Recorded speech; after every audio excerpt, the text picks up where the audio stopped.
दमोह के रहवासियों के लिए अच्छी खबर है।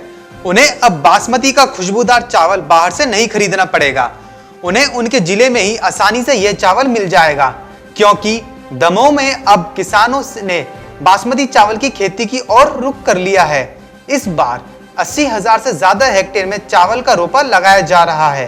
पहले तेंदुखेड़ा और जबेरा तक सीमित चावल की खेती थी, अब पटेरा कुम्हारी से लेकर दमोह के बांदकपुर तक पहुंच गया है।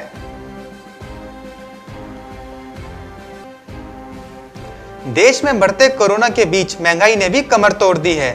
बरसात का सीजन शुरू होने के साथ ही फल सब्जियों में जबरदस्त बढ़ोतरी देखने को मिल रही है।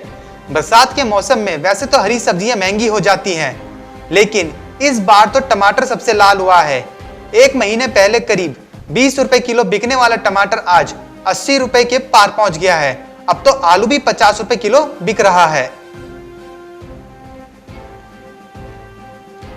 कोरोना वायरस मामलों में उछाल के बाद कच्ची चीनी का सबसे बड़ा आयातक इंडोनेशिया की चीनी की मांग में मार्च और जून के बीच 25% तक की गिरावट देखी गई थी। इंडोनेशिया शुगर एसोसिएशन के अनुसार मार्च और जून के बीच गिरावट के बाद इस महीने चीनी की मांग लगभग 2,25,000 टन तक पहुंच गई है। एक सामान्य वर्ष में देश में प्रति माह लगभग 2,50,000 से 2,60,000 टन की खपत होती है। गुड़ की मांग बढ़ने के साथ हरियाणा सरकार ने पेराई सत्र के दौरान 2 सहकारी चीनी मिलों में गुड़ उत्पादन शुरू करने की योजना बनाई है, जो नवंबर के पहले सप्ताह से शुरू होती है। राज्य के कृषि विभाग के अधिकारियों ने कहा है कि पायलट परियोजना के लिए कैथल और पलवल में 2 सहकारी चीनी मिलों को चुना गया है। अतिरिक्त मुख्य सचिव कृषि ने कहा कि हमने 2 सहकारी चीनी मिलों में गुड़ का उत्पादन करने का फैसला किया है, क्योंकि गुड़ और गुड़ पाउडर के लिए बहुत बड़ा बाजार है।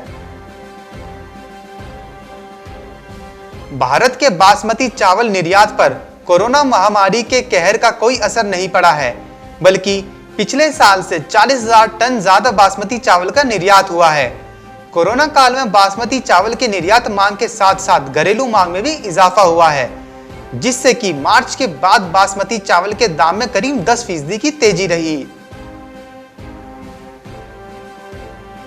पिछले साल प्याज के स्टॉक में कमी, जिसने कीमतों को बेकाबू कर दिया था, जिसके मद्देनजर सरकार ने अपना बफर स्टॉक 2 गुना करने के लिए खरीद का लक्ष्य 1 लाख मीट्रिक टन तय कर दिया था। हालांकि सरकारी एजेंसियां मॉनसून से पहले केवल 45,000 मीट्रिक टन कमोडिटी की ही खरीद कर पाई हैं, जिससे यह चिंता बढ़ गई है कि सितंबर और दिसंबर के बीच इसका मौसम ना होने के दौरान उपभोक्ताओं को एक बार फिर महंगी कीमत का झटका लग सकता है। जबलपुर में इस बार बारिश में कमी आने से किसानों के माथे पर चिंता की लकीर है। सबसे ज्यादा जिले के 20% किसान चिंतित हैं कि जिनकी जमीनें सिंचित नहीं है और फसलों की सिंचाई के लिए उन्हें बारिश पर निर्भर रहना पड़ता है। शासन ने इस बार 2,83,000 हेक्टेयर में विभिन्न फसलों की बोनी का लक्ष्य निर्धारित किया था, जिससे अब तक 1,15,000 हेक्टेयर में बोनी हो चुकी है। वहीं मॉनसून के संबंध में मौसम विभाग ने जो दावे किए थे वो सारे फेल हो गए हैं। उत्तर प्रदेश के सुल्तानपुर में बीते दिनों हुई लगातार तेज बारिश से खेतों में सब्जियों की फसल को व्यापक नुकसान हुआ। इसका परिणाम अब आम लोगों पर पड़ रहा है। मंडी में सब्जी की आमद कम हो गई है। इसका सीधा असर बाजार पर पड़ रहा है। अदरक, हरी मिर्च, कद्दू समेत सभी सब्जियों के भाव आसमान छू रहे हैं। साधारण सब्जियां भी आम लोगों की पहुंच से बाहर हो रही हैं। ऐसे में लोगों को दाल का सहारा ही बचा है। सोयाबीन उत्पादकों को सस्ते आयात से नुकसान की आशंका है। देश में पहले से ही पुरानी सोयाबीन का स्टॉक बचा है और अगले 1-2 महीनों में नई फसल भी बाजार में आ जाएगी। ऐसे में विदेशी से सोयाबीन का आयात भी जारी रहने के बाद भाव टूट सकते हैं और उत्पादकों को न्यूनतम समर्थन मूल्य मिलना मुश्किल हो जाएगा। आज 24 घंटों के दौरान गुजरात में मध्यम से भारी बारिश के साथ कुछ स्थानों पर मूसलाधार वर्षा हो सकती है।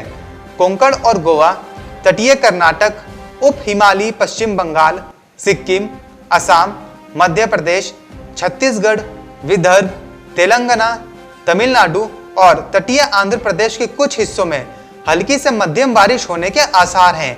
एक दो स्थानों पर भी भारी बारिश हो सकती है। Bureau report, market times TV.